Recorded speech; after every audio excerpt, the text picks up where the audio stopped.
সপ্তাহে সপ্তাহে বিয়ে বাড়ি, কত খাবো কত খাবো বিয়ে বাড়ি, আর কত বিয়ে বাড়ি খাবো। তোমরা যদি খেতে চাও অবশ্যই কমেন্টে জানাও। দেখো আজকে মেয়ের ক্ষীরপিঠা হচ্ছে, তো ক্ষীরপিঠার দিনে আত্মীয় স্বজনদের আমরা কি খাওয়াচ্ছি দেখো। তাদের জন্য খাবার রেডি হচ্ছে। এদিকে রাঁধুনি রান্না করছে বড় হাঁড়িতে, দেখো বিশাল বড় হাঁড়ি। তো এখানে হচ্ছে চালে চালে খিচুড়ি।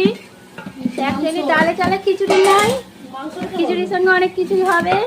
এদিকে আছে ডাল, আলু ভাজা, বেগুন ভাজা, হচ্ছে মাংস মাংস নিয়ে এসেছে, এবারে কাটা হবে। আর কিছুক্ষণের পরেই আমরা এবারে খেতে বসে যাবো, খাবার সিনটাও দেখাবো। দেখো তো খিচুড়ি কি শুধু ভালো লাগে? তো তার জন্য আমি এখন নিয়ে চলে এসেছি বেগুন ভাজা। তা বেগুন তো ভাজা হয়ে গিয়েছে, আর এবারে একটু লুচি খাবো।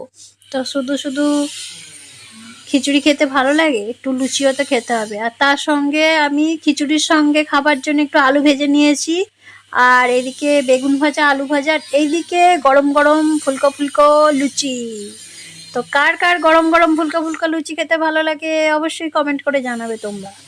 তো শুধু লুচিটা খাবো আর সালাদ খাবো না, সেই জন্য এখন চলে এসেছি আমরা শসা কাটতে। তো শসাটা কেটে নিয়ে তারপরে জমিয়ে খেতে হবে, সেই জন্য আগে থাকতে রেডি করছি।